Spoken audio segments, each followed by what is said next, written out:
Selamat datang di Q&A bersama saya Yohana Margareta. Pemirsa, bintang tamu kita hari ini sangat spesial. Ia adalah seseorang yang menyandang gelar Habib, tapi penampilannya sangat casual khas milenial banget. Selain itu, bintang tamu kita hari ini juga biasa memanfaatkan platform digital seperti YouTube, Instagram, Facebook, dan juga Twitternya untuk berdakwah. Dan ternyata dakwahnya ini juga kerap digemari oleh kaum milenial. Inilah Q&A, karena setiap pertanyaan selalu ada jawaban. Semuanya sudah semangat untuk Anda pemirsa, langsung saja kita akan sambut bintang tamu kita hari ini. Dia adalah Habib Hussein Jafar Al-Haddad. Assalamualaikum Habib. Apa kabar? Kabar baik, alhamdulillah. Alhamdulillah. Nah, pertama kali bertemu dengan Habib yang saya pikirkan adalah penampilannya itu berbeda, tidak seperti di bayang saya yang pakai surban dan jubah putih. Apakah memang disetting demikian atau seperti apa sih sosok Habib itu harusnya? Iya, sosok Habib sih sebenarnya adalah seorang yang seharusnya dia memiliki kecakapan ilmu dan kemudian membagikannya kepada orang lain. Dan bagaimana cara dia membagikannya, termasuk cara berbahasanya, berpakaiannya, temanya dan medianya, itu tergantung kepada segmennya. Segmennya apa? Aku memilih untuk berdakwah ke anak muda. Kenapa ke anak muda? Karena pendakwah ke orang tua itu sudah ada yang lebih powerful dari aku, yaitu malaikat maut. Malaikat maut? Kenapa harus malaikat maut? Mereka sudah diingatkan dengan kematian itu loh. Bahwa mereka merasa, kayaknya saya tidak lama lagi. Dan itu cukup sebenarnya. Tumbuhnya uban, mulai remuknya badan, itu seharusnya jadi pengingat. Nah, kalau anak muda ini memiliki apa yang disebut oleh Nabi sebagai sofwah, kecenderungan kepada hal-hal yang minimal sia-sia, maksimal itu maksiat. Mereka masih menggebu-gebu darah muda ini. Nah, aku memilih untuk menemani mereka dalam dakwah dan agar tidak merasa digurui, sebagaimana Nabi gak punya murid, gak punya santri, punyanya sahabat, aku berupaya untuk menjadi sahabat bagi mereka dengan sejak di penampilan. Biar tidak ada jarak. Biar gak ada jarak di antara kita. Ya, tapi sudah punya SIM belum? Surat izin mendakwah? Wah, itu yang belum. Belum? Kenapa kok belum sih? Bukannya harusnya ada SIM ya? Surat izin mendakwah itu sudah didapatkan oleh setiap muslim dari nabinya. Karena kata Nabi, sampaikan dariku walaupun satu ayat. Baliu anni walau ayat. Oke, kayaknya nih Habib, semua yang ada di sini itu sangat penasaran juga, ingin tahu lebih dalam lagi. Siap-siap untuk login sekarang? Semuanya? Para panelis yuk kita login ya. Silakan duduk Habib. Tepuk tangan dulu Habib Jafar. Baik, Habib Jafar, dalam Q&A ada aturannya yang memang wajib untuk harus diikutin, yaitu menjawab pertanyaan harus memilih box dulu. Ada 9 box, nanti di masing-masing box akan ada temanya. Dan kita akan mengulik sesuai tema yang ada dan akan disampaikan oleh para panelis dan juga saya. Langsung saja kita pilih untuk box pertama. Habib pilih nomor berapa? 3 deh. 3? Karena 3 itu identik sama sunnah biasanya. Oh gitu ya? Iya. Oke, baik, kita buka. 3 identik dengan sunnah. Apa yang sunnah di sini? Coba mungkin kita buka. Di balik 3, ternyata gibah. Tujuan dari dakwah-dakwah yang mungkin Habib sampaikan melalui media sosial itu seperti apa sih sebenarnya? Ini memang sekedar untuk bikin konten atau memang itu salah satu strategi? Jadi saya mendapatkan amanat dari ayah saya.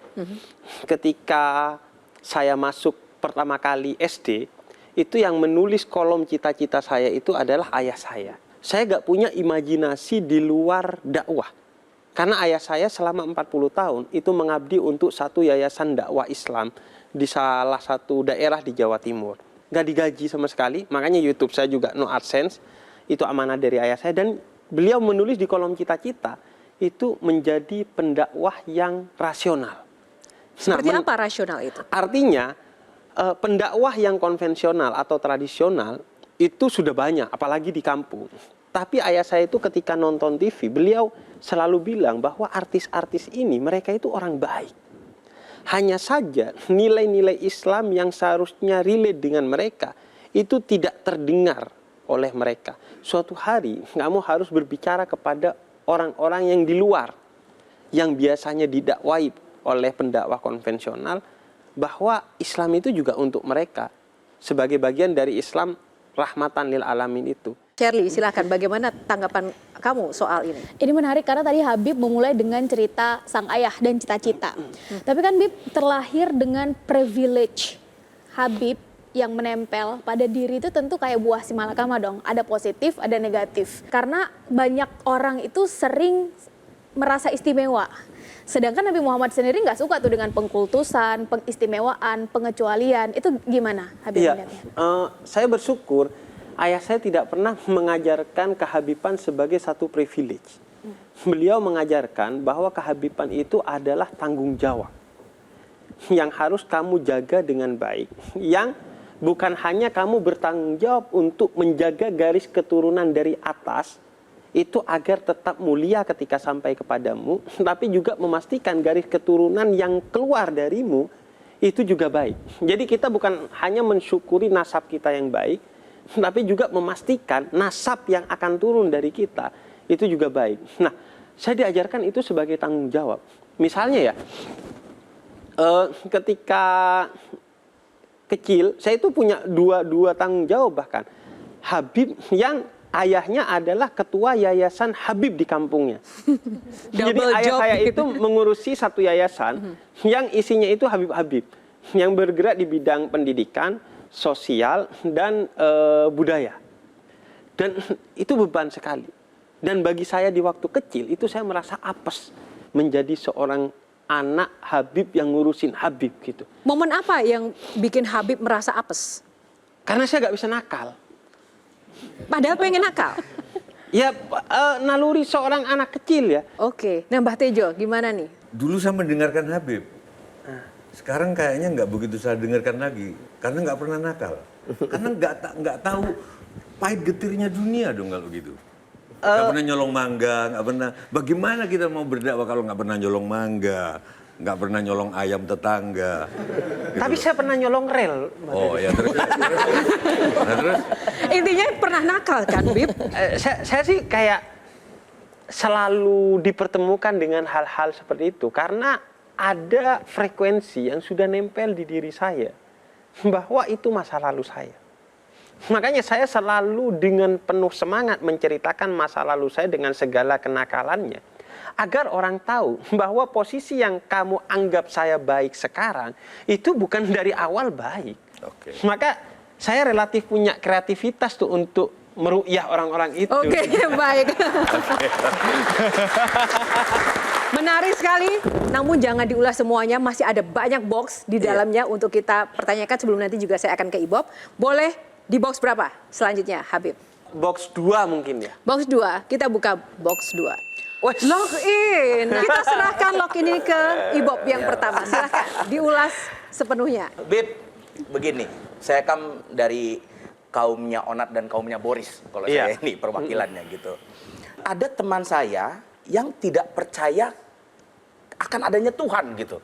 Nah, bagaimana bisa menjelaskan? Karena kalau kita berbicara dengan teman-teman yang logis, biasanya terjadinya kepada debat gitu. Dan debat kembali kepada rasional, kita lupa bahwa sebetulnya itu ada iman di dalamnya gitu, Bib. Kalau yang diinginkan adalah penglihatan yang sifatnya material, itu mustahil. Makanya saya bilang, sains itu tidak boleh membuktikan adanya Tuhan. Karena sains itu adalah perangkat yang sifatnya material, sedangkan Tuhan itu sesuatu yang sifatnya imaterial. Kadang kita sulit. Sulitnya apa? Karena kita begitu dekat, sehingga kemudian sulitnya menjelaskan Tuhan kepada seseorang itu seperti sulitnya menjelaskan warna hitam ke orang buta.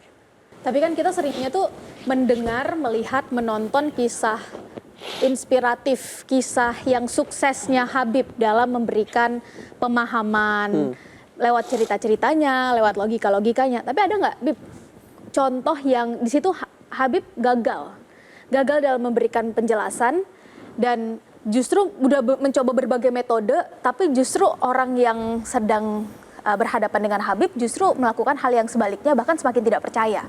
disebut sering tadi bukan gagal, tidak ada resultnya, tidak ada hasilnya ke yang didakwai, tapi gagal merumuskan pikirannya untuk dimengerti. Itu Orang maksudnya. lain ya? Iya, Oh. gagal di situ. Kalau gagal dalam artian itu ya mungkin orang merasanya begitu ya. Saya nggak tahu. Tapi kalau sayanya sih merasa ya not bad lah. Nah, Ya, maksudnya sukses aja gitu ya. ketika menyampaikan ya udah. Tapi kalau tadi Mbah Tejo itu bilangnya adalah dari perspektif kami yang mendengar. Pernah nggak di posisi di mana ketika sudah menyampaikan tapi orangnya nggak bergeming, bahkan bisa jadi salah paham dengan apa yang Habib sampaikan.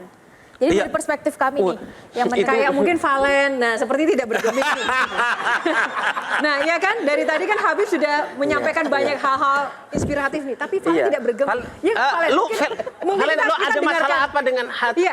lu gitu? Habib, kita dengarkan Valen dulu. Bahwa seorang pendakwah itu memang it's not just what you say but how you say kan gitu. Makanya itu mau bilang menurut Habib sendiri zaman sekarang harus ilmunya dulu yang kuat apa cara menyampaikannya yang kuat gitu.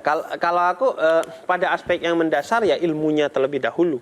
Bahkan kata Imam Malik tuh ilmu tuh ada 3, Quran, Sunnah, dan kata tidak tahu gitu. Ketika lo gak tahu ya udah jangan sok tahu gitu, ya udah diem aja. Menurut gue ya awalnya harus punya sesuatu. Bahkan dakwah itu ya bisa jadi kesadaran, bisa jadi ketidaksengajaan. Kalau dalam tradisi spiritualitas Islam itu ada yang namanya syatahat. Syatahat itu kayak muntahan karena terlalu banyak di dalam. Oh tiba-tiba ya itu keluar aja. Nah saya dulu ya begitu aja sebenarnya tidak ada niatan untuk kemudian berdakwah. Hanya mengaktualisasikan apa yang ada di kepala saya. Tapi justru tantangannya bagaimana kemudian kita mendakwai diri kita sendiri dulu. Setelah kita keluarin banyak nih, kadang kita kemudian lupa untuk masukin lagi input ke diri kita. Jadi orang-orang pintar itu kan kadang problemnya adalah ego. Mereka berada di menara gading, mampu untuk turun tapi gak mau.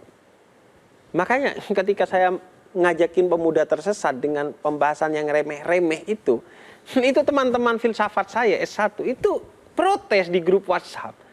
Makanya ciri hidup bahagia itu grup WhatsApp-nya sedikit memang. Oke. Iya. Oke, bahas yang hal-hal remeh gini. Padahal bagi saya itu justru puncak kebijaksanaan saya. Filosof itu begitu seharusnya. Ya, kurangi grup WhatsApp, bukan logout WhatsApp ya.